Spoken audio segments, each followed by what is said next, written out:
నమస్తే, నేను Vamshi. Welcome to iNews. విద్యా సంస్థలను వేదికగా చేసుకుని పెద్ద సినిమాల ప్రమోషన్లు నిర్వహించడం ఎంతవరకు సమంజసం?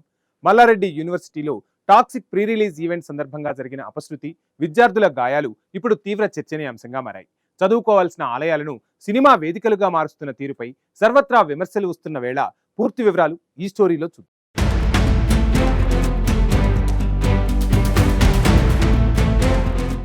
సౌత్ ఇండియన్ సినిమా రంగాన్ని షేక్ చేయడానికి వస్తున్న most awaited pan Indian movie Toxic, a fairy tale for grownups. Talented director Geetu Mohan Das దర్శకత్వంలో రాకింగ్ స్టార్ యష్ హీరోగా నటిస్తున్న ఈ సినిమాపై ఇప్పటికే భారీ అంచనాలు నెలకొన్నాయి.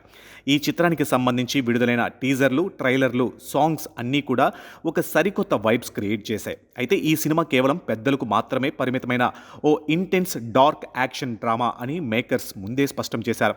స్వయంగా హీరో యష్ కూడా మీడియా ముందుకు వచ్చి ఈ సినిమా పిల్లల కోసం కాదని, తల్లిదండ్రులు దయచేసి పిల్లలను థియేటర్లకు తీసుకురావద్దని విజ్ఞప్తి చేశారు.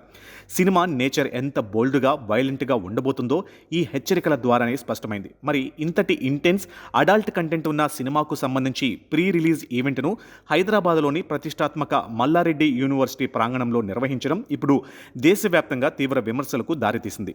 విద్యాలయాల పవిత్రతను కాపాడాల్సిన యాజమాన్యాలే స్వయంగా ఇలాంటి కమర్షియల్, వాయిలెంట్ సినిమా ప్రమోషన్లకు గ్రీన్ సిగ్నల్ ఇవ్వడం పట్ల విద్యావేత్తలు, తల్లిదండ్రులు తీవ్ర ఆందోళన వ్యక్తం చేస్తున్నారు. ఈ ఈవెంట్ జరిగిన తీరు, ఆ తర్వాత చోటు చేసుకున్న పరిణామాలు మరింత విచిత్రంగా, విచారకరంగా మారాయి. వేల సంఖ్యల్లో తరలి వచ్చిన విద్యార్థులను అదుపు చేయడంలో యాజమాన్యం పూర్తిగా విఫలమైంది.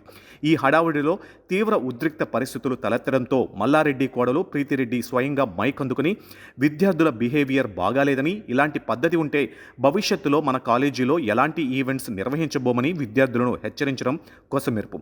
సినిమాను ఆహ్వానించి పిల్లలను ఒకే చోట చేర్చి హంగామా చేసిన తర్వాత విద్యార్థుల ప్రవర్తనను తప్పుపట్టడం ఎంతవరకు సమంజసమనే ప్రశ్న ఇక్కడ తలెత్తుతుంది. ఈ ఈవెంట్ కేవలం మాటల గొడవతోనే ఆగిపోలేదు. అత్యంత ప్రమాదకరమైన సంఘటనకు దారితీసింది. సౌండ్ బాక్సుల అమరిక కోసం ఏర్పాటు చేసిన భారీ ఇనుప స్టాండ్ పైకి ఉత్సాహంతో విద్యార్థులు ఎక్కడంతో ఆ బరువును మోయలేక ఆ భారీ స్టాండ్ ఒక్కసారిగా కుప్పకూలిపోయింది. ఈ ప్రమాదంలో 2 అమాయక విద్యార్థులు తీవ్రంగా గాయపడడంతో అక్కడ ఒక్కసారిగా భయాందోళన వాతావరణం నెలకొంది. అదృష్టవశాత్తు ఆ సమయంలో ప్రాణాపాయం తప్పినప్పటికీ ఒకవేళ ఆ ఇనుప స్టాండ్ కింద నలిగి ఆ విద్యార్థులు ప్రాణాలు కోల్పోతే పరిస్థితి ఏంటి? దీనికి ఎవరు పూర్తి బాధ్యత వహిస్తారు? యూనివర్సిటీ యాజమాన్యమా, లేక కోట్లాది రూపాయలు వసూలు చేసే టాక్సిక్ చిత్ర యూనిట్టా, లేక అభిమానుల జోరును కంట్రోల్ చేయడంలో విఫలమైన హీరో యష్? ఈ ఒక్క ప్రశ్న ఇప్పుడు ప్రతి ఒక్కరి గుండెల్లో రైళ్లు పరిగెత్తిస్తుంది. బహుశా ఇలాంటి ఘోరాలే జరిగితే ఈ ఘటన కూడా గతంలో జరిగిన ఎన్నో విషాదాల మాదిరిగా మరో సంధ్యా థియేటర్లో తొక్కిసలాటల కేసులా మారి కేవలం వార్తలతోనే ముగిసిపోతుంది. సినిమా పోస్టర్లు, కటౌట్ల కోసం అమాయక విద్యార్థుల ప్రాణాలను పణంగా పెట్టే దుస్థితి నేడు విద్యాసంస్థల్లో నెలకొనడం అత్యంత దురదృష్టకరం. ఇది ఒక్క టాక్సిక్ సినిమాకే పరిమితం కాలేదు. ప్రస్తుతం టాలీవుడ్లో ఏ పెద్ద హీరో సినిమా వచ్చినా ప్రమోషన్ల పేరుతో నేరుగా కాలేజీలు, యూనివర్సిటీ క్యాంపస్లకే వాలుతున్నారు. హైదరాబాద్లోని నగర నడిబొడ్డున వేల సంఖ్యలో బహిరంగ మైదానాలు, కన్వెన్షన్ హాల్స్, పెద్ద స్టేడియాలు అందుబాటులో ఉన్నాయి. అలాంటప్పుడు ఎవరికి ఎలాంటి ఇబ్బంది కలగకుండా పెద్ద ఈవెంట్స్ నిర్వహించుకోవడానికి ఎన్నో వేదికలు ఉండగా కావాలనే కాలేజీలను, యూనివర్సిటీలను టార్గెట్ చేయడం ఎందుకు?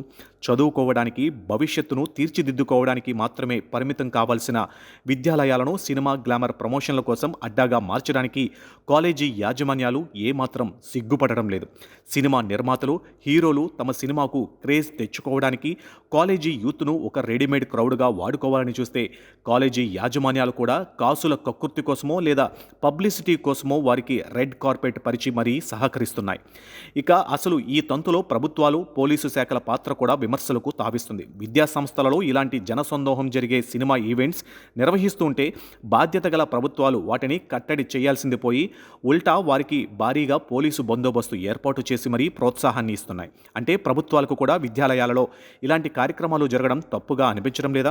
మల్లారెడ్డి వంటి రాజకీయ నాయకులు, ప్రజాప్రతినిధులు స్వయంగా పెద్ద ఎత్తున విద్యాసంస్థలు, యూనివర్సిటీలను నడిపిస్తున్నందునే నిబంధనలను గాలి కొదిలేసి ఇలాంటి కమర్షియల్ సర్కస్లకు అనుమతులు ఇస్తున్నారనే ఆరోపణలు బలంగా వినిపిస్తున్నాయి. విద్యా దేవతలను పూజించాల్సిన ఆలయాలను సినిమా పిచ్చికి బలిపీఠాలుగా మారుస్తుంటే చూస్తూ ఊరుకోవాలా? ఏదైనా ఒక్క పెద్ద ప్రాణ నష్టం జరిగి వందలాది కుటుంబాలు రోడ్డున పడితే తప్ప ఈ సమాజం, ఈ ప్రభుత్వాలు, ఈ యాజమాన్యాలు మేల్కొనవా? ఎప్పటికైనా కాలేజీలలో సినిమా ఈవెంట్లను నిషేధించి విద్యాలయాల పవిత్రతను కాపాడాల్సిన బాధ్యత అందరిపై ఉంది.